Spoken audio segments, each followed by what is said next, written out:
Good morning student, welcome to Rawal public school. आज हम इस वीडियो के द्वारा पत्र लेखन कैसे करते हैं वह समझेंगे। तो आइए सबसे पहले जानते हैं पत्र लेखन किसको कहते हैं।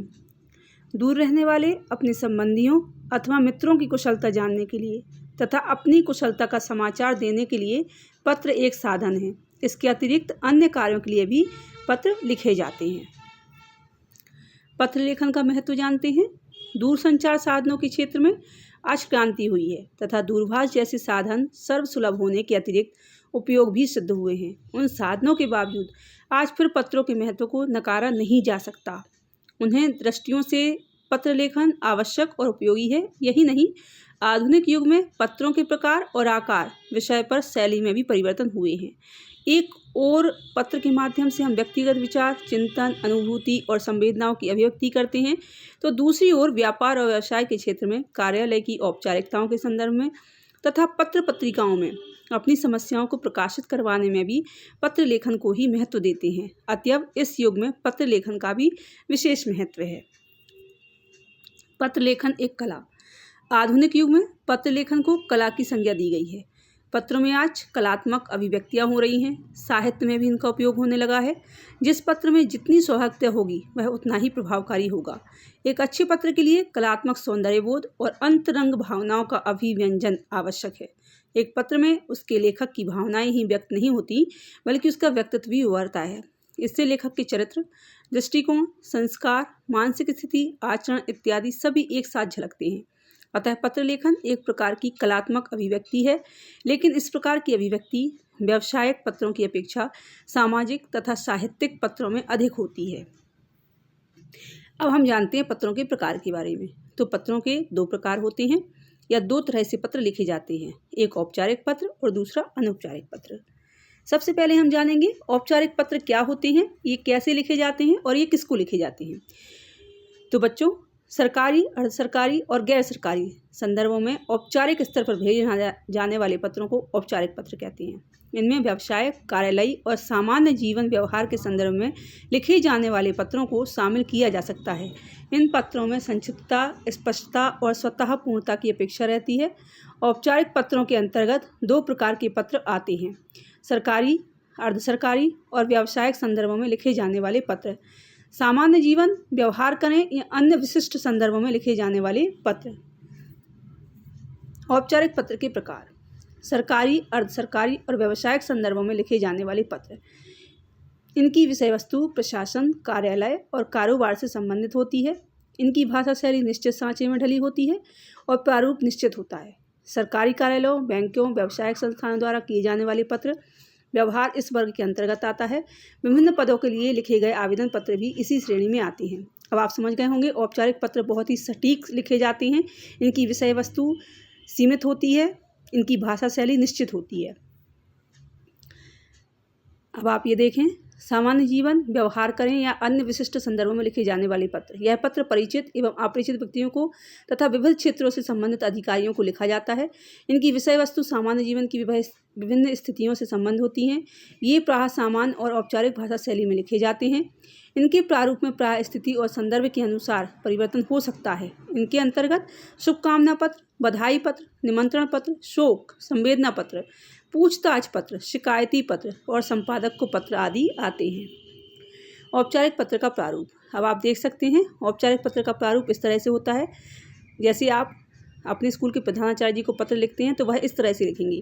सबसे पहले आप लिखेंगे सेवा में, फिर श्रीमान प्रधानाचार्य जी, विद्यालय का पता लिखेंगे आप, उसके बाद दिनांक जिस दिन आप यह पत्र लिख रहे हैं, विषय, मान्यवर महोदय महोदया, ये परिस्थिति के अनुसार उपयोग किए जाते हैं।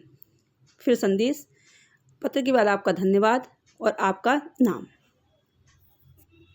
प्रधानाचार्य को एक सप्ताह के अवकाश के लिए प्रार्थना पत्र किस तरह से लिखेंगे, यहाँ एक प्रारूप दिया गया है। इसको पढ़कर आप समझ सकते हैं कि प्रधानाचार्य को एक सप्ताह के अवकाश के लिए आप प्रार्थना पत्र किस तरह से लिखेंगे। अनौपचारिक पत्र। अनौपचारिक पत्र इस प्रकार के पत्रों में पत्र लिखने वाले और पत्र पाने वाले के बीच नज़दीकी या घनिष्ठ संबंध होता है।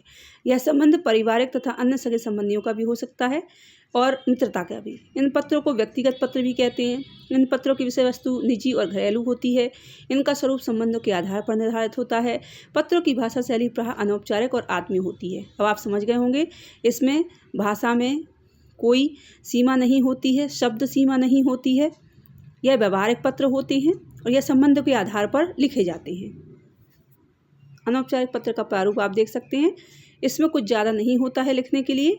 पता, दिनांक, प्रिय मित्र, फिर अभिवादन, उसके बाद आपका संदेश और आपका नाम यहाँ पर आएगा।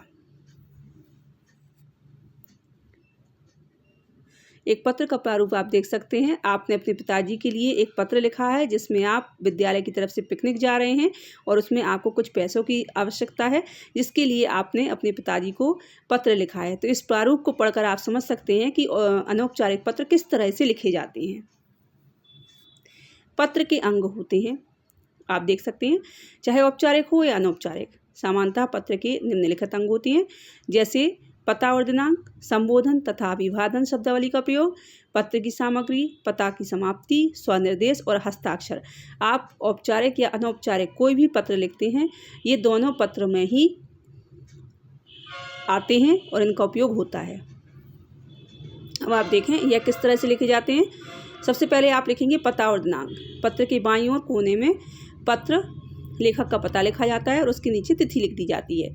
संबोधन और अभिवादन आप किस तरह लिखेंगे। जब हम किसी को पत्र लिखना शुरू करते हैं तो उस व्यक्ति के लिए किसी न किसी संबोधन का उपयोग किया जाता है, जैसे पूज्य, पूज्य, श्रद्धेय, प्रिय, प्रियवर, मान्यवर, इस तरह के शब्दों का प्रयोग किया जाता है। अपने से छोटे के लिए आप प्रिय का उपयोग कर सकते हैं, अपने बराबर वालों के लिए, घनिष्ठ व्यक्तियों के लिए। लेकिन औपचारिक स्थिति में आप मान्यवर, प्रिय महोदय, महोदया, प्रिय, श्रीमती, सुश्री, नाम, उपनाम आदि का उपयोग कर सकते हैं। इसके बाद देखिए अनौपचारिक पत्रों में महोदय संबोधन शब्द के बाद अल्प विराम का प्रयोग नहीं किया जाता, क्योंकि अगली पंक्ति में हमें अभिवादन के लिए कोई शब्द नहीं देना होता। अनौपचारिक पत्र में अपने से बड़े के लिए नमस्कार, नमस्ते, प्रणाम जैसे अभिवादनों का प्रयोग होता है।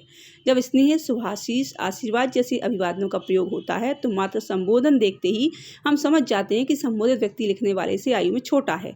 कुछ शब्द ऐसे होते हैं जो आपके रिश्ते को चरितार्थ करते हैं, तो वहाँ पर अल्पविराम की आवश्यकता नहीं होती।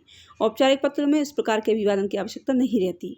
पत्र में वक्तव्य के पूर्व संबोधन, अभिवादन और वक्तव्य के अंत में अभिनिवेदन का संबंध के आधार अलग अलग ढंग होता है। इनके रूप इस प्रकार हैं। पत्र सामग्री। पत्र अभिवादन के बाद की पत्र सामग्री देनी होती है। पत्र के माध्यम से जो हम कहना चाहते हैं या कहने जा रहे हैं वह पत्र की सामग्री कहलाती है। और पत्र की समाप्ति पर अनौपचारिक पत्र के अंत में लिखने वाले और पाने वाले की आयु, अवस्था, गौरव, गरिमा के अनुरूप स्वनिर्देश बदल जाते हैं, जैसे तुम्हारा, आपका, स्नेही। ये सब हम अपनी उम्र के हिसाब से या रिश्ते के हिसाब से लिख सकते हैं। औपचारिक पत्रों का अंत प्राह निर्धारित स्वनिर्देश द्वारा होता है, यथा जैसे आप देख सकते हैं भवदीय, आपका, शुभेच्छु आदि। प्रभावशाली पत्र कैसे लिखें, यह समस्या सभी बच्चों को होती है। तो अब आप देखें, अगर आपको प्रभावशाली पत्र लिखना है तो आप उसमें ऐसा क्या लिखें जिससे आपका पत्र पढ़ने में प्रभावशाली लगे। तो सबसे पहले तो पत्र का लेख सुंदर, शुद्ध एवं सुवाच्य हो। पत्र की भाषा सरल, वाक्य छोटे हों। पत्रों के विषय को अलग अलग अनुच्छेद में लिख सकते हैं आप। विषय की पुनरावृत्ति कभी ना हो, एक ही बात बार बार ना कही गई हो। औपचारिकता को अधिक विस्तार ना दें। आवश्यक बातों को प्राथमिकता देकर पहले लिखें। पत्र में कभी कठिन भाषा एवं अपशब्दों का प्रयोग नहीं करना चाहिए। धन्यवाद। आशा है आपको इस वीडियो के द्वारा पत्र को समझने में और पत्र को लिखने में आसानी होगी।